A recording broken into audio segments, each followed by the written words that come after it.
Welcome to the final week of the fantasy football regular season, everybody. Week 12 finally had a conclusion and was surely the longest fantasy football week in history with the result of the Ravens and Steelers game last night.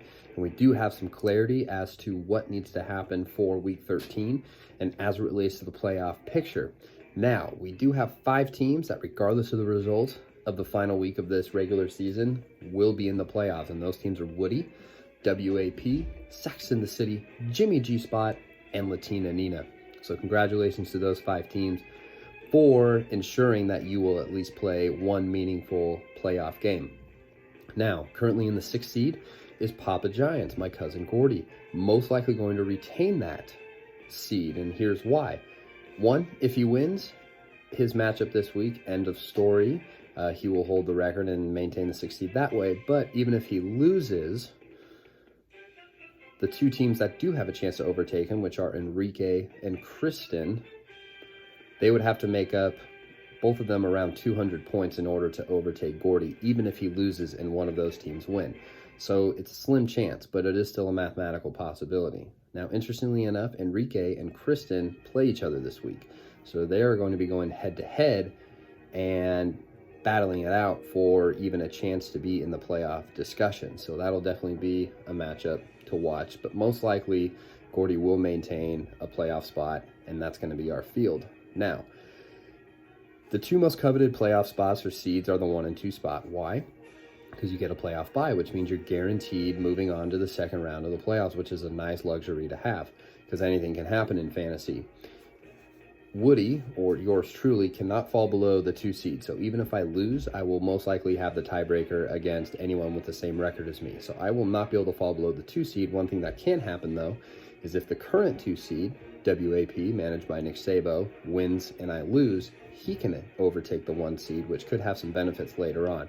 So a little bit of possibilities at the top there. Now, let's say Nick Sabo loses. This opens up a lot of different and interesting possibilities, because there are 3 teams below him that could potentially take advantage of him losing and earn a first-round bye. And those teams are Sacks in the City, Jimmy G Spot, and Latina Nina. Now, Sacks in the City plays D-Day, the 10 seed, this week. So D-Day's had a rough year. Glad he's part of the league. But on paper, Mariah's probably feeling pretty good about that matchup.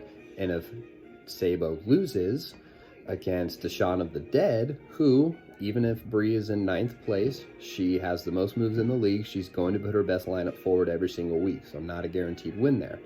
But if Sabo loses and Mariah wins, she's probably looking at a playoff bye, because she has more points than Nick Sabo currently. So that's a very interesting situation to watch. Jimmy G Spot would be next in line to potentially overtake a first-round bye, and he is playing yours truly. Now, it's a tough matchup, but Jimmy G Spot or Ryan Millison has beat me already once this year. So it's very possible that it could happen again, and he could overtake a playoff spot if WAP can't get a victory this week. And then finally, Latina Nina, who is playing Papa Giants. Now, that's a good matchup, because Papa Giants technically is playing for a playoff spot this week as well. So if Nina wins and Sabo loses, she would also need to make up about 100 points. So very slim chance that's going to happen. If Jimmy G Spot wins and Sabo loses, Jimmy G Spot would need to make up currently about 60 points. So not out of the question, but a little unlikely. So those are the different scenarios that could possibly play out. It's going to be a very interesting week 13. Congratulations to everyone for a great season, and good luck. We'll see you in the playoffs.